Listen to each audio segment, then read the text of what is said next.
Welcome, all of you fellow arcanists out there, to the Frith Guild podcast, where we explore an amazing world full of mystical creatures and their partners.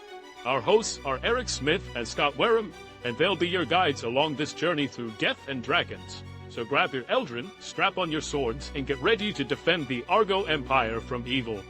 Throughout this series, if you have not caught up to the chapters being discussed today, we urge you to hit the pause button, grab a copy of this wonderful book, and catch up. We'll be here when you get back.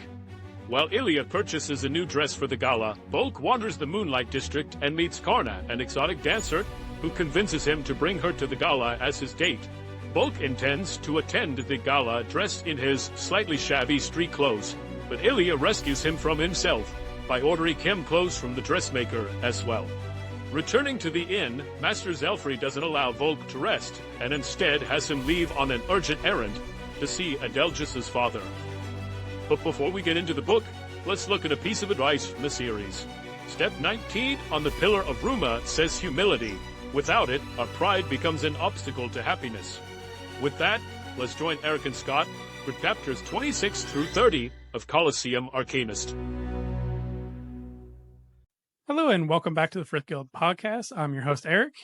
I'm co-host Scott. And today we'll be diving into chapters 26 through 30 of the Coliseum Arcanist book. Now, again, before we get started here, we want to thank everybody for listening and would like to ask everyone to show your love for us by liking, commenting, sharing, rating, whatever you're able to do while you're listening to the podcast or watching us on YouTube. We also want to make mention that on the Frith Chronicles Wiki link is in the description, along with the link for the Capital Station Discord server. So if you're ever wanting to join in the fun over on Discord or further questions about different mystical creatures, then you'll be able to go over to Frith Chronicles Wiki. And I know once the bestiary book is released, I believe the wiki will be updated shortly after. So definitely have more up-to-date information there. And with that, we'll get into chapter 26. Chapter 26 is Theasin Venrover, the artificer of Elios. Adelgis, Volke, and Zelfrey are going to meet Theasin. Volke is very troubled by Fane's comments about Zelfrey and trying to figure out on his own whether to believe Fane. Does he believe Zelfrey? Is there any truth to these? So he's struggling internally, and right next to them, Adelgis is also struggling internally, and he's worried more because he's able to hear thoughts now. And what is he going to hear from his dad? And if Theasin was my dad, I'd be scared of hearing that as well. Yeah, I don't think I'd want to know. Just can you turn that switch off, please? Yes, some things are better left untouched. So they arrive at the artificer building. It's very clean, except for a pile of trash in the corner. And as we talked about a few chapters ago, Theasin's Eldrin is a trash dragon. So I would have to guess that the trash is his trash dragon. Theasin comes out and Zelfrey gets into a shouting match with him, confronts him, and Theasin ends up agreeing to remove the leech. He says that it needs to bond shortly after being removed. As this discussion is going on, he actually offers for Zelfrey to join him, which Zelfrey is very, very opposed to doing. The pile of trash does turn out to be the trash dragon, and I can only imagine how awful it sounds when it moves, because it is a bunch of scraping and scratching. It has to be awful. Not at this moment, but we do find out kind of shortly in the near future that it can actually speak. It actually communicates via telepathy, which is very cool and unique for dragons. Especially like Eldrins in general, because like everybody's Eldrin talks. Yeah, it's very, very rare to see. So very cool, very interesting. Zelfrey ends up storming out of the lab while they're waiting. Adelgis is okay. Felicity is communicating. One of the few other Eldrin that can communicate through thoughts. She's in touch with Adelgis. She finds out that Adelgis is okay. The leech was removed. I just want to talk about how absolutely cold Theasin is towards his own son. Like, no hug, no, oh my gosh, I haven't seen you in forever. Like, what's going on? No, oh, your leech is ready to come out. Let me go get you that taken care of for you. And shoot, he's more concerned about getting the leech out of his own son than he is about his own son. Like, yeah, he'll be fine. He says, I have one leech, but I've got like 3 sons. It's savage. It really is, but that's almost his mindset, is that, like, I can't afford to lose the leech because there won't be another one. But the leech is removed, but Theasin isn't back, Adelgis isn't back. They're still in the back room, I'm assuming going through post-op procedures. Volke is wandering around the lab and ends up seeing a few documents in the lab about creating artifacts. And one of those is actually a letter from the librarian who is telling Theasin that Eventide came back to talk about the runestones and was wondering if they could actually be recreated. And Theasin says there's not really enough magic or enough knowledge to be able to do this. Theasin finally returns with the leech and talks with Volke about how important it is. They are actually able to manipulate magic, and the plague is a manipulation of magic. So the leech is a possible cure for the plague, which is more important than what Gillie's doing, because Gillie is really treating the symptom with the trinkets. They can't be truly mass produced because they require star shards and the Wendigo horns. But if the leech can cure the plague, then that would solve the problem for everyone. He also almost like treats her as if she's way beneath him, which that's just him in general. So not surprised there. Like, how dare you even compare me to her? Speak about her and me in the same sentence, trying to compare us. Very high and mighty. Yeah. Theasin, as part of his magic with his Eldrin, he can sense the type and power of artifacts, and he can actually sense the shield. He doesn't quite know what it's made from, but he can tell that it's poorly made. Not surprising, since Volke had never made an artifact before. He thinks that he could help Volke fix it and make it a whole lot stronger. Even when he's like, oh, this is so poorly made, and Volke's like, yeah, that was my first thing I made. He's like, no, it wasn't. Like, there's no way. You definitely did not. Like, bullshit. He called him. It looks like I did it. What do you want? Right. Volke was just like, you know what? You're not worth my effort of trying to argue about it. So just whatever. Finally, Adelgis comes out of the back room. He's practically falling down the stairs. Not in good shape. And he does try to like straighten up and show that he's not limping or hurt, at least in front of his father. But like, first off, there's no post-op. You tell me that there's no meds? Like, are they just this badass that they could just go into surgery, have a leech removed, and not be like struggling really badly afterwards? I mean, he is, but like nobody's like, oh, here's some healing magic or a potion or tonic or whatever to help you out and recover a little itsy bit. No. Yeah, this thing was attached to your organs. It's not like on top of your skin. They had to cut in to cut it out. It is major surgery. Give the guy something. A couple of Tylenol at least. Some Motrin, you can change the socks, you'll be fine. There you go. Cures everything. Don't forget to hydrate. Hydrate's the most important part. Tea's great. That brings us to chapter 27, and this involves them still in the lab and making their way out. And again, Adelgis is very, very concerned that his dad will harp on him for not standing up straight and walking right. So he's really doing his best to hold it together, but he pretty much needs to be carried by Volke out. His brother Nero walks in, and one thing that Volke notices is that his Arcanist mark on his forehead isn't super defined yet, which means that it's newly bound. So whatever his Eldrin is, and Volke doesn't recognize it is a very recent connection.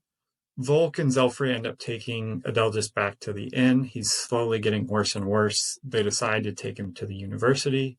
Gillie's there, and there's a lot better resources. So they're hoping that they could find some way to help him out. We just say that we're given instructions by Zelfrey before he left Theasin's artificial place of, don't leave without me. And here we are. Like, Zelfrey got back and was probably like, you son of a bitch. Nobody listens. Why does nobody listen? Zelfrey actually talks and explains a little bit about what Adelgis is suffering from. So one of the things is that when you bond with an Eldrin, it almost shares and lives off of your soul. Your soul heals itself, so as long as you're only bonded to one, there's no harm done and you kind of both benefit from the relationship. But if you try to bond to a second one, it becomes too much and it eats away on you and you actually die because your soul gets eaten away. And what Zelfrey suspects happened is when the leech was going to be removed, the leech was feeding off of Zelfrey's soul. It wasn't going to kill him because it needed him to live, but when it started to be cut out, it likely took a big bite. And that's what Adelgis is suffering from, is this sudden loss of a lot more soul than he likely can handle. So Zaxxas ends up showing up to try and heal Adelgis. He's not able to do much. And when he talks with Volke about everything, he's really spending all his free time with Ilya. So that relationship skyrocketed real quick. Zaxxas is a Phoenix Arcanist, right? He got them flames going real fast. Hot and fast. Atty shows up and she's talking with Volke and says that she actually did learn how to heal. She spent some time alone in a room and was able to figure it out. She shows him by pricking his finger and then healing him.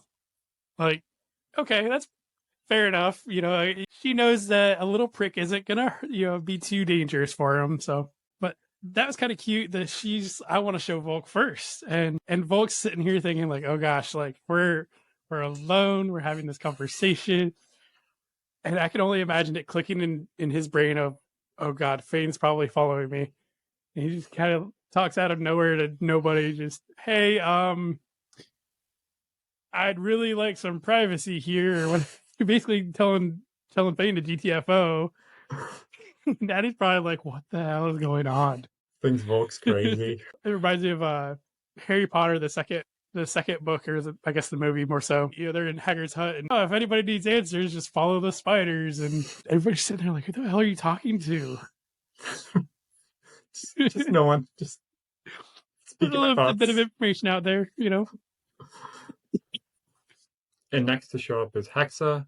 She ends up going to Volke and shortcutting everything and asking if he will go to the Gala with Atty because she doesn't think Atty's going to ask. And Volke tells her the truth and says, hey, I met Karna, who is from the Moonlight District, and she's amazing and she can sing and dance, and I'm going to go to the Gala with her. And Hexa dies. Like, just starts dying laughing, like, you're bringing a whore to the Gala.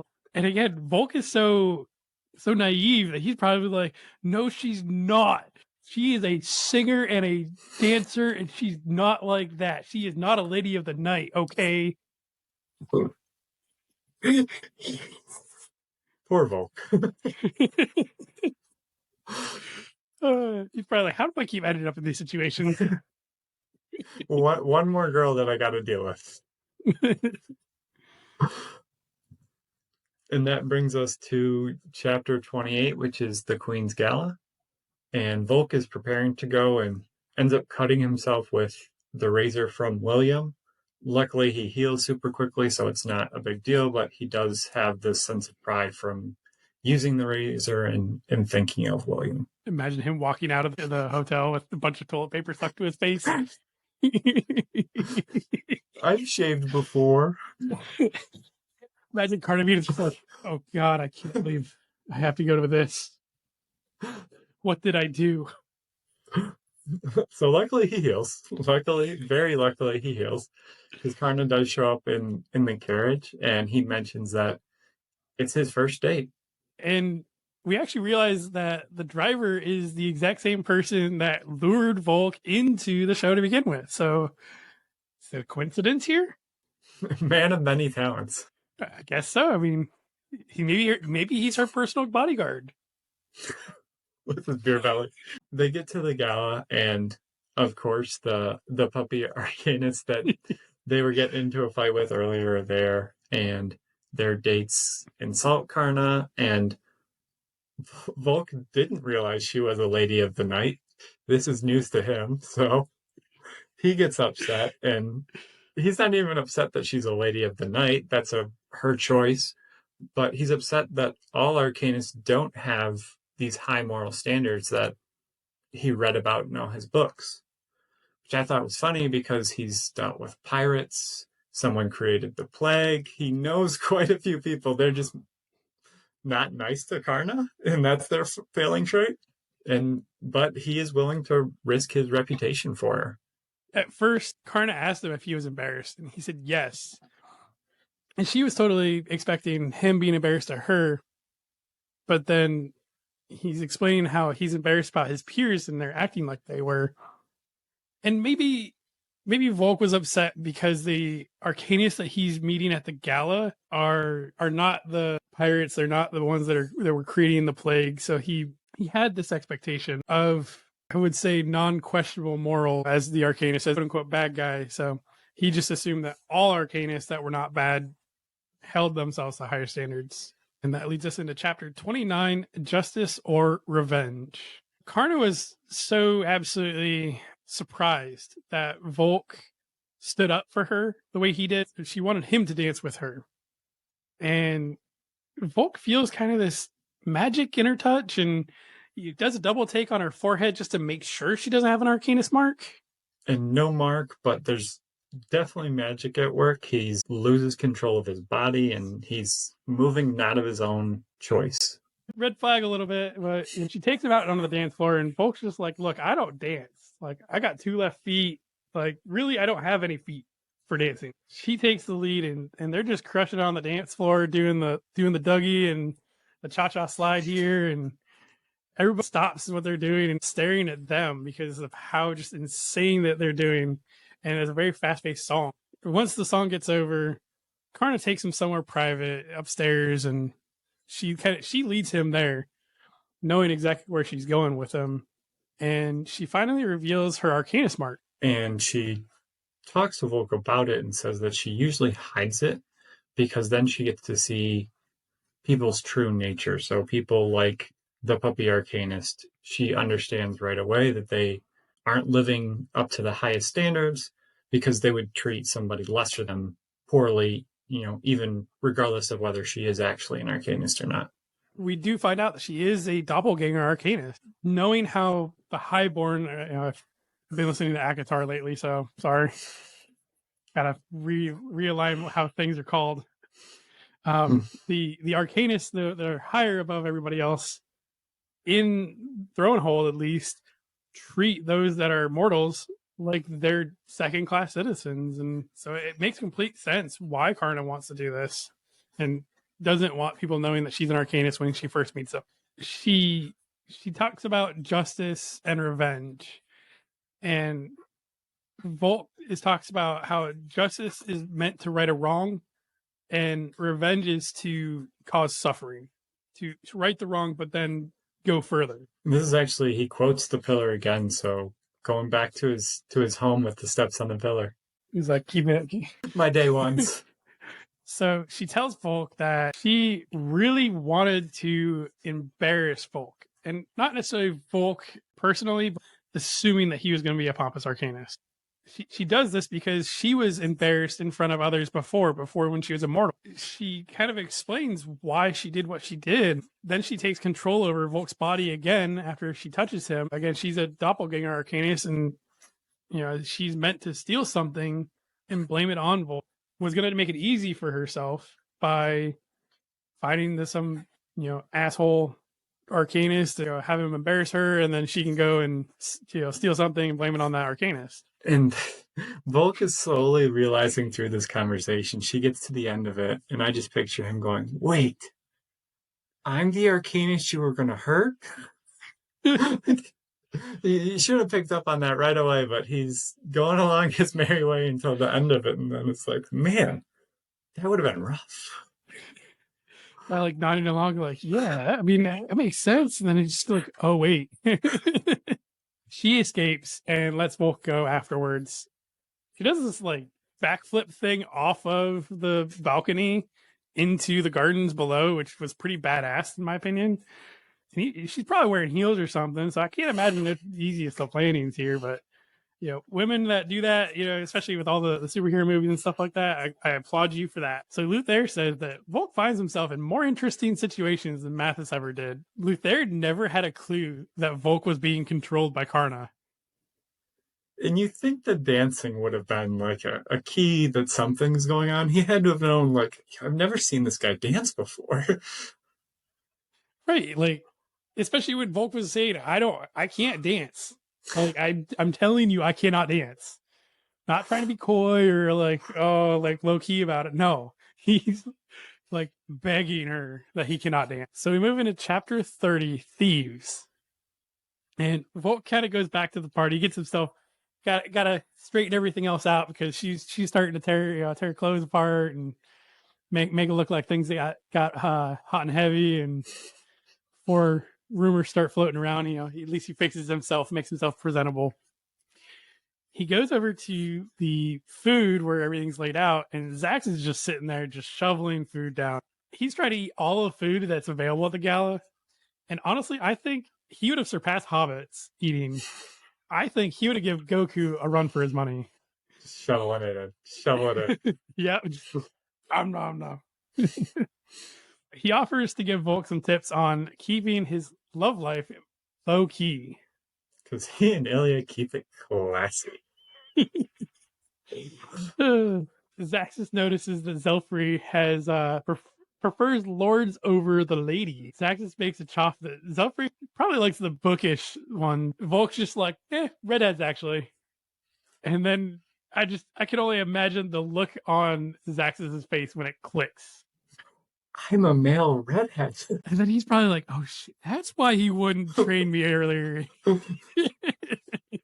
That's going to go to his head. Volk kind of ventures out to outside of the gala. He kind of wants to get some fresh air. And he realizes at this point that he's actually got 3 shadows. He's got his own shadow, he's got Luther, and now he's got Fane following him. And I wonder, with Fane watching this whole shindig with Karna and her practically like throwing herself at Volk, what Fane was thinking, like this dude really not going to do that. Like, good for him. Good for him. Fane better have some popcorn or something because he's getting all the good. So, do we have any conversation about how the birds and the bees work? Or he's probably thinking, man, I don't think Volk swings for that team now. No. Probably not sure about that. A lot of questions, at least. So Volk finds Zelfrey and he starts to make some small talk with him, and Zelfrey's like, just shut up. Stop getting into my personal affair. Traces makes a joke about how husky a Hydra Arcanist voice sounds and that they could pull a sleigh with how husky it is, their voice is.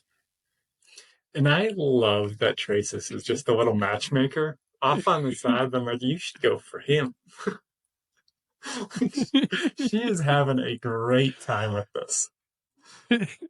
Like, I'm going to do as much as I can to help him out. Yes.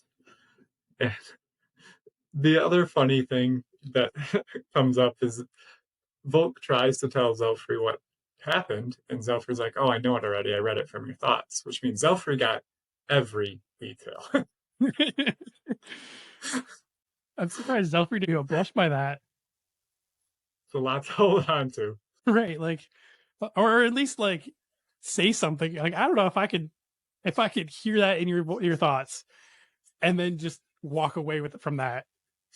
He's got a great poker face. Right. So then all of a sudden, and I'm going to probably butcher the crap out of this name, Vercingetorix,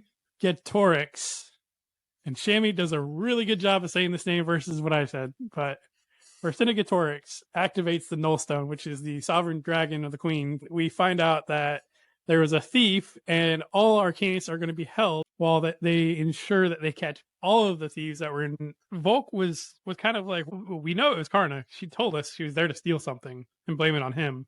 So Volk just asks that, can't he find her by, his magic as a mimic? And this is where Zelfrey explains that doppelgangers can actually hide their magic even from mimics. We find out that Adelgis is getting even worse with no sign or hint on how to cure him. this is that distraught feeling of just you can't do enough. That Adelgis is fighting, and unfortunately, nobody can do anything. Zaxxas is trying to heal him. Gillie's trying to heal him, but nothing seems to be working. So through the crowd, Volke does spot Atty, and Atty comes up and asks if Volke could believe that there was a thief in the castle. Now, I feel like this is where Volke could have made some huge points by being like, yeah, you for stealing my heart. He had an opportunity and he missed it. Like, perfect opportunity. I went home that night and was like, dang it. That's what she was looking for. Well, she does say that she was searching for Volke the entire evening.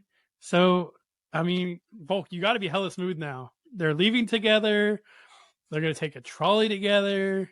He compliments her dress. Like, he's hitting all the points here. He's learning. Even though he brought a girl from the Moonlight District that was trying to steal something and pin it on him, happened. But, it is what it is. She does mention that he doesn't compliment anyone else so often as he does compliment her. First, Volke was like, well, everybody compliments you. Like, that's just you. She's like, but you don't compliment very many people like you compliment me. So I think that's Atty's way of throwing some lifelines out to, come on, catch my hint, dang it. The last remark we get from their interaction is that Atty thinks that Volke can totally beat Zaxxas and wants to see him win the whole tourney. A lot of confidence. Like, something's brewing. Oh, dang. Like, Volke, why didn't you ask Atty to the Gala? Come on, man. And this is where we leave off on chapter 30 of this book. We're going to dive into our bestiary section here. The first one we're going to touch on is the Denglong. So mythology, this does come from Chinese mythology. We're going to avoid pronouncing the Chinese version of it. It's really at the top of the food chain, and it's known to be able to take on 5 dragons at one time and is often depicted feasting on their heads. Its trial of worth is a demonstration of righteousness. It is actually considered tier 3, so a tier below dragons. And it is fable-born, so it's born from a falling star that strikes a mountain. It's described as being unwavering in its morals and justice. It has front claws shaped like talons that are able to rip through the scales of the dragon. We don't know much about its magic other than its passive abilities being immune to fire. Yo, this is Growlithe. Yes. This is totally Growlithe. And when it gets bigger, after it's been bonded, it turns into Arcanine, and I will fight die on that hill. It's a true form. Yes. True form is Arcanine. He's a good doggo. Yes. All right. And then the next mythical creature we're going to go over today is the Doppelganger. The mythology comes from Germany, and a doppelganger is German for double goer. It was said to be a wraith and an exact spirit double.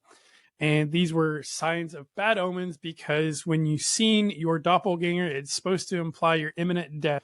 Their trial of worth is a deadly question that is asked by the mother of all shapeshifters, and we will not elaborate on that until we get later on in the series.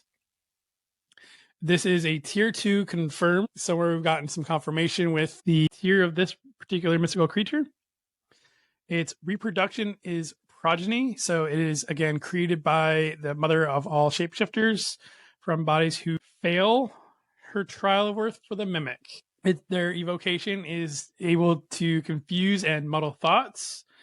Their manipulation is they're able to manipulate humans. So they do have to actually physically touch the Arcanist to take control of them. And it's more so their gross and finer motor skills. So they can make Volke dance really good or keep him from talking. Their augmentation, they can alter their appearance in any way to include their Arcanist mark. So they can change into any human appearance that they see. They cannot change into animals, but again, any human form. And they can naturally hide their magic against magical detection. So again, mimics wouldn't be able to sense that magic. They do have an aura, which is imposter, and it nullifies all magical detection and can kind of change other people as the doppelganger sees fit. So if they wanted to make somebody bigger, stronger, faster, they can do that as in this aura. And we do find their true form is a Gaius. They must understand the nature of human beings, and this is meant to be a riddle from the Mother of all Shapeshifters. Additional Eldrin that we are going to be talking about later are Grifter Crows, the Chamrosh Stone Golems. So we are not forgetting of them. We're going to add them on later.